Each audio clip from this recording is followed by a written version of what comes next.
Okay, now we're going to speak a little bit about ancient Atlantis, ancient Egypt, Lemuria, the modern world, symbolism, and what these symbols actually mean, and what people are doing with them today. Now, on the very right, you see the Caduceus. This is used in the world of business as for commerce. On the left, you see the winged disc.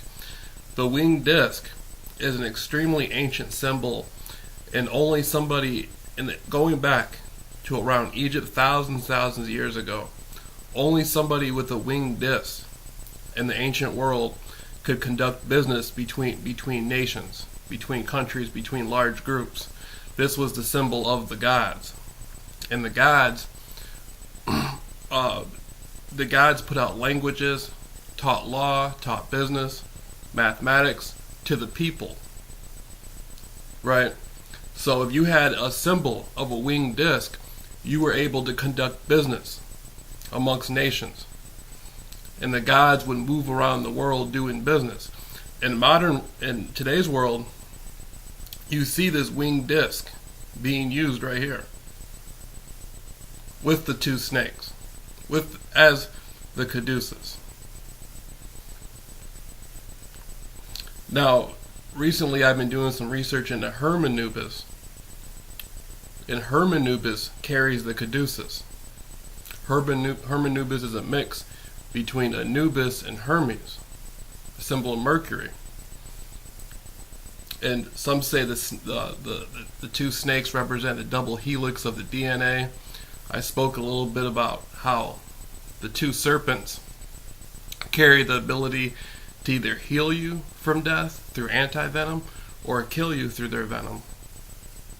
So you have the two snakes on the Caduceus that represent life and death, sort of a yin and yang, and there's multiple different interpretations of what these serpents mean. Then you have the wings with, basically, you could say it's a sun symbol. Like you see the winged disc, you could look at that as a sun symbol or a planetary symbol of the earth. And the wings represent a flight, those who have the ability to come and go from earth, the gods. Only the gods depicted themselves with wings, representing I can come and go from here when I want to. Such as angels have wings. Angels represent the ability to come and go from the heavens.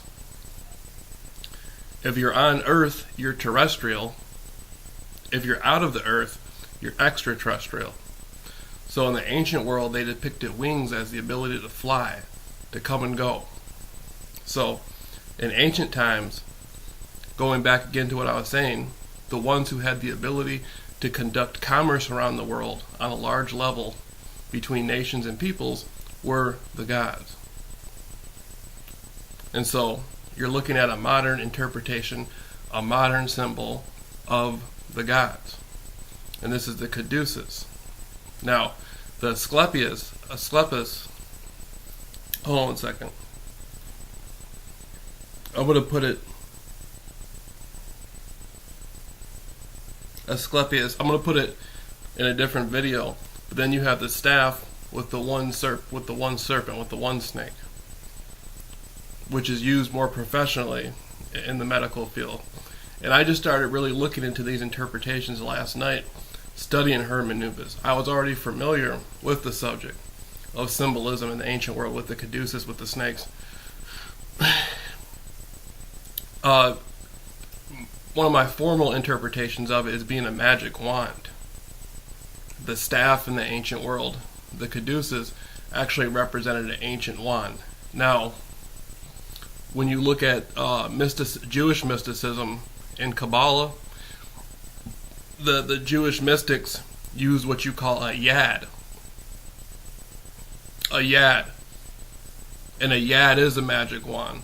So Jewish mysticism, the Kabbalists are very familiar with the symbol of the staff, meaning magic wand. And with Jewish mysticism, you can even see the interpretation in Egypt with Moses' brother Aaron, with the Pharaoh, where they threw the staffs down and they turned into snakes. And here's the staff, and here's the two snakes. symbolic of that story from the Torah. So there's a tie-in here with Jewish mysticism, and there's a tie-in here with the ancient Egyptians, and going back to the Atlantean times, the ability of the gods to come and go from the earth. And this is symbolism is probably one of my most favorite subjects. So those unfamiliar with symbolism, you might want to look into this a little bit, especially if you're going to school, you're going to a university, and you wanting to become a doctor or a nurse or whatever and graduate. There's a magical system there. Doctors wear white coats. People go to doctors for help. That's considered a white magical system. The long white coat represents white magic. There's a whole system here that is very, very, very, very, very pertinent to a conceptualization of what was happening in the ancient world regarding medicine and whatnot. But I'm going to further get into Herman Nubis in the future and show a little bit more about the Caduceus and these other ancient civilizations.